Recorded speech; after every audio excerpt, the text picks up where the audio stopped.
Excuse me আপু, এই ঠিকানাটা কোথায় বলতে পারবেন? এ কথা বলার সাথে সাথে মেয়েটি আমার দিকে তাকালো। আমি তো সাথে সাথে ক্রাশ খেলাম। ওর থেকে চোখ ফেরাতেই পারছি না।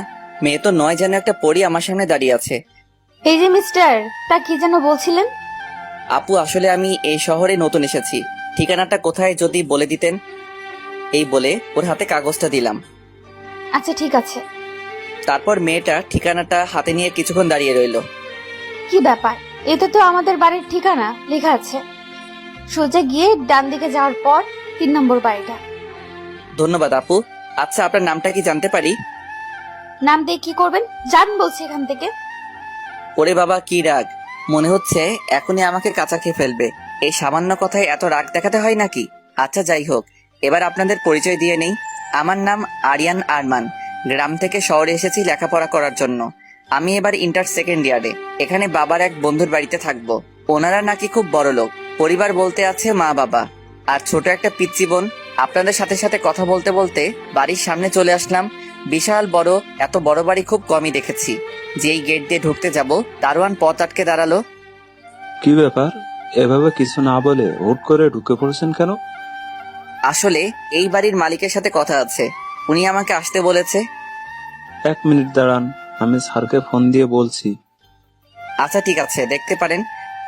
তারপর দারোয়ান ফোন দিল। হ্যালো স্যার, গ্রাম থেকে একটা ছেলে এসেছে আর আপনার খোঁজ করছে। ওকে ভিতরে পাঠিয়ে দাও। ওকে স্যার, ঠিক আছে, পাঠিয়ে দিচ্ছি। আপনাকে ভেতরে যেতে বলেছে। তারপর আমি ভিতরে গেলাম। দরজা দিয়ে ভিতরে ঢুকতেই দেখি একটা লোক ভিতরে বসে পত্রিকা পড়ছে। আমাকে দেখেই দাঁড়ালো। আসসালামু আলাইকুম। ওয়ালাইকুম আসসালাম। তুমিই কি জামালের ছেলে? গ্রাম থেকে এসেছো? জি আঙ্কেল। তা বাবা বাইরে কেন, ভিতরে আসো। তারপর ভিতরে আসলাম, ওনার সাথে বসলাম। তোমার বাবা মা কেমন আছে? ভালো আছে। আপনি কেমন আছেন? এভাবে আঙ্কেলের সাথে বসে কথা বলছিলাম। কোথা থেকে একটা মহিলা এসে বলল, কি গো, তুমি কার সাথে কথা বলছো? তোমাকে বলেছিলাম না বাড়িতে মেহমান আসবে।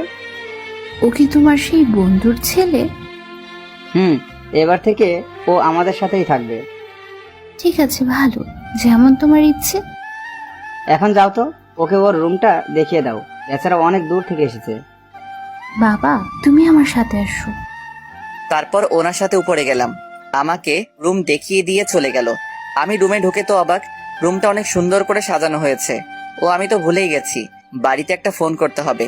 তারপর আম্মুর কাছে ফোন দিলাম, সাথে সাথে রিসিভ করলো। হ্যালো আম্মু, কেমন আছো?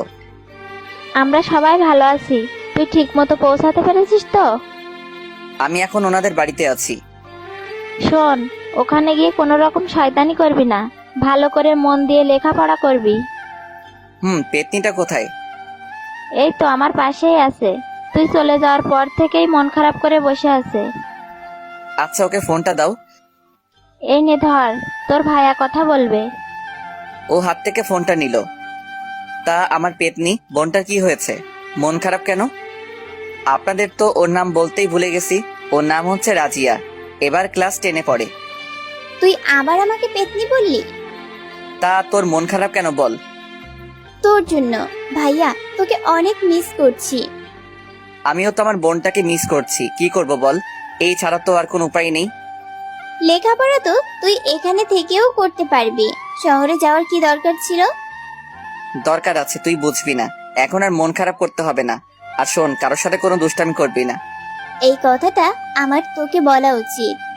আচ্ছা ঠিক আছে, আমিও কোনো দুষ্টামি করব না। বাবা বাড়িতে নেই। তোকে এগিয়ে দেওয়ার জন্য বের হলো যে এখনো বাড়িতে আসে নাই। আচ্ছা ঠিক আছে, এখন রাখি, পরে কথা বলবো। এই বলে ফোনটা কেটে দিয়ে যেই পিছনে ফিরলাম, আমি তো যেন আকাশ থেকে পড়লাম। রাস্তায় যে মেয়েটির সাথে দেখা হয়েছিল ও আমার সামনে দাঁড়িয়ে আছে, কিন্তু ও এই বাড়িতে কি করছে? আপনি এই বাড়িতে? আজব তো, আমার বাড়িতে আমি থাকবো না তো কে থাকবে? আপনার বাড়ি মানে? কই, তখন তো কিছু বলেননি। বলি নাই, বলার প্রয়োজন মনে করি নাই। এবার কি আপনার নামটা জানতে পারি? অবশ্যই জানতে পারিস। তোর মতো খ্যাতকে আমি আমার নাম বলবো না, অন্য কারো থেকে জেনে নিতে পারিস। আচ্ছা ঠিক আছে,